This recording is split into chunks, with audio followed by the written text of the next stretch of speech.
Quand un pays ne parvient plus à payer ses dettes, que se passe-t-il? Les créanciers du Club de Paris recourent à un procédé appelé la restructuration de dette. Explication en 3 temps de cet outil. Étape numéro 1, l'incapacité à rembourser sa dette. Déficit budgétaire élevé ou récurrent, dépréciation du taux de change, choc extérieur comme une pandémie ou une sécheresse. Il arrive qu'un pays, pour de multiples raisons, ne puisse plus rembourser l'argent que ses créanciers lui ont prêté. Sa dette n'est plus viable. Alors, que faire? Les pays peuvent solliciter des financements importants de la part du FMI. C'est ce qu'ont fait récemment la Zambie, le Ghana ou encore le Sri Lanka. Problème, le FMI ne prête pas d'argent à un État s'il sait qu'il ne pourra pas le rembourser. L'institution internationale a donc besoin que les créanciers restructurent la dette du pays. En échange, le pays s'engage à retrouver une économie saine. Cela se fait dans le cadre d'un programme FMI. Ce terme désigne des financements associés à des réformes décidées d'un commun accord avec le pays en difficulté. Par exemple, réduire les dépenses publiques en réservant les subventions aux populations vulnérables.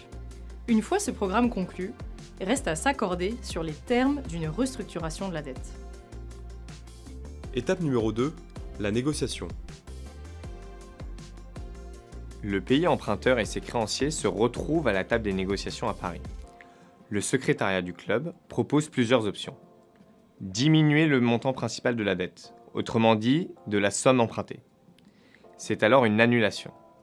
Modifier l'échéancier en allongeant la durée de remboursement et éventuellement en diminuant le taux d'intérêt. Ou encore un mix de ces deux options. Quel que soit le ou les leviers utilisés, cela demande un effort pour les créanciers. Mais attention, le FMI et la Banque mondiale ne sont pas affectés par les restructurations, en raison de leur rôle de soutien aux pays en difficulté. En revanche, les membres du Club de Paris, eux, le sont.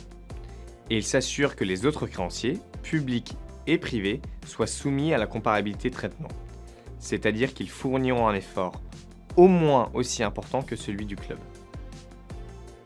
Étape numéro 3, les accords. À l'issue des négociations, qui peuvent s'étaler sur plusieurs jours, les parties signent un accord multilatéral. Il est ensuite traduit dans les législations de chaque pays créancier signataire sous forme d'accord bilatéral, comme ce fut récemment le cas entre le Suriname et la France. Et c'est à travers ces accords, contraignants juridiquement, que le pays débiteur s'engage à rembourser sa dette restructurée.